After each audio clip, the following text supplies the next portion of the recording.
At the end of the day, all that matters is profit, isn't it? If you aren't making profits, then you're probably running a hobby. So if you're in business, there is no choice really but to ensure tracking profits and taking measures to keep improving it too. In this video, I wanted to discuss gross profit specifically, and let's keep net profits for another video. Hey there, I'm Tabish and I coach and mentor founders of software companies to build scale in their business fast. So gross profit by formula, as you would know, is simplistically put a metric that measures profit by taking the total sales revenue or the total bills you have raised and subtracting it by the cost to make the product or the service, which is what we call your cost of goods sold. For example, if you sell a pizza for 100 rupees and the ingredients and labor cost you about 25 rupees each to make, the gross profit margin on it is about 75% without considering the expenses related to taxes or electricity or water or maybe the kitchen setup expenses, etc. In case of software companies, there are minor ingredients in what they sell, but most of it is human effort cost. So gross profit typically will be the total sales revenue minus the cost of salaries as a big component, travel costs of the delivery team, and of course any other software license costs that you may incur for project execution. Gross margin percentage will be gross profit divided by revenue multiplied by 100. Now, why is gross margin important to track and maintain? Look, as a company, your gross profit is what is the money you have left over after you have paid off salaries. So that's what you get to use to pay for your sales and marketing team, your R&D and any tech skill upgradation of your team. You can also use that money for quality improvement initiatives or customer support initiatives. This is what will help you get better than your competition. This is what will help you stay cash positive for a longer period of time. So obviously, if there isn't enough money left over, then taking up all of these projects, what I call as leadership projects that help you improve your company operations and quality, always get left behind and become a distant dream. Maintaining healthy gross margins also serves as a buffer for risk mitigation in business. You know that things that spring up suddenly due to market fluctuation. Remember the COVID pandemic that we all experienced? Of course, that was really extreme, but you get the point, right?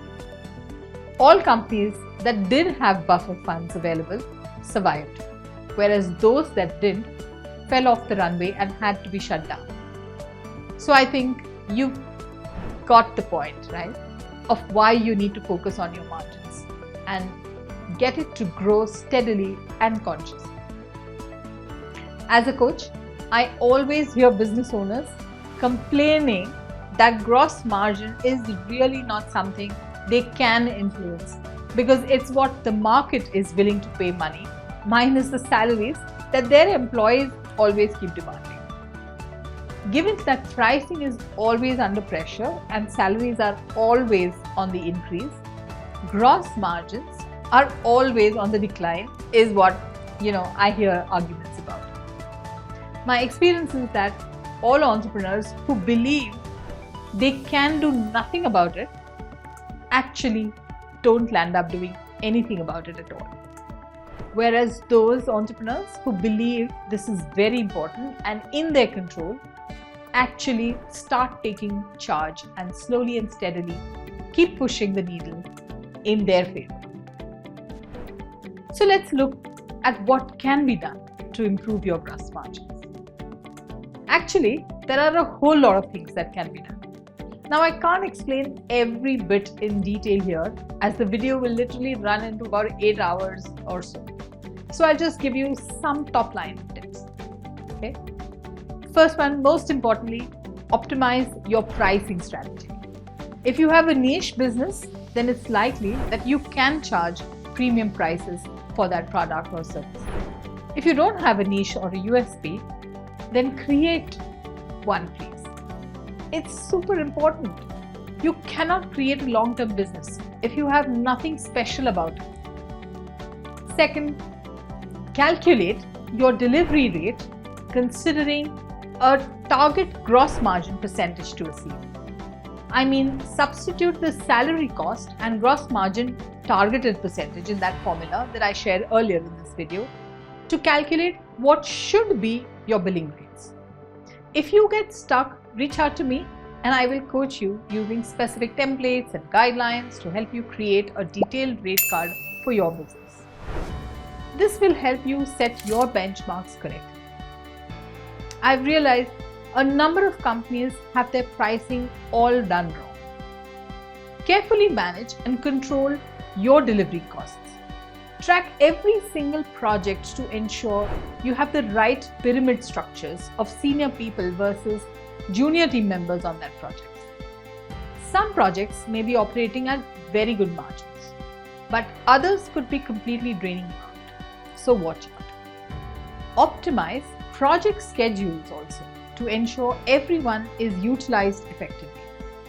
I've seen so many projects where some resources on the team are overworked, whereas others are completely underutilized.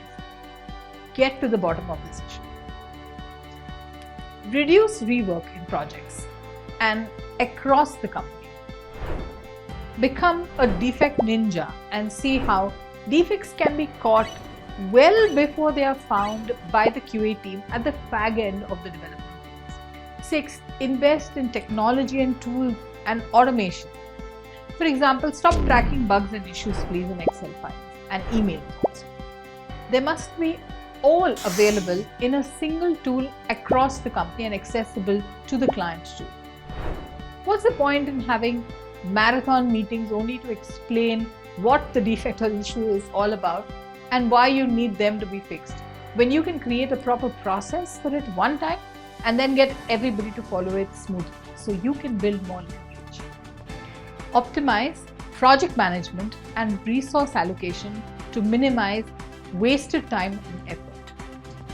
I cannot underemphasize how much this is, important. So the list can go on, but I think you can get started with working on even one point at a time that I have outlined here, and you'll start to see your numbers impacted positively. Do try this out and let me know how it went for you. If you've liked this video, do like and share and subscribe to our YouTube channel for more such videos sharing tips on scaling up. Thank you for watching.